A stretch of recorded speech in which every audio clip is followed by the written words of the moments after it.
Hello everyone and welcome back to another video from Finance and Crypto Guide. In this video, I'm going to show you how to download the Experian application on your smartphone. So let's get started right away. First of all, open up the iOS App Store or the Google Play Store depending on your device.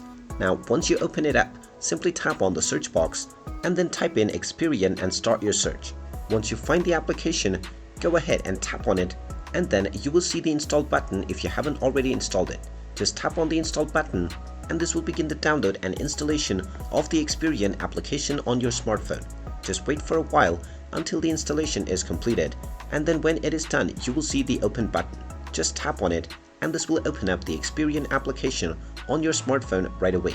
And now you can proceed with signing up to create a new account or logging into your existing account to directly start using the Experian application on your device.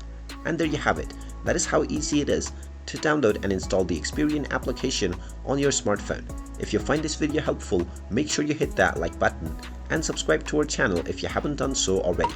Also ring that notification bell to never miss another update from us. Thank you for watching and I will see you again in the next video.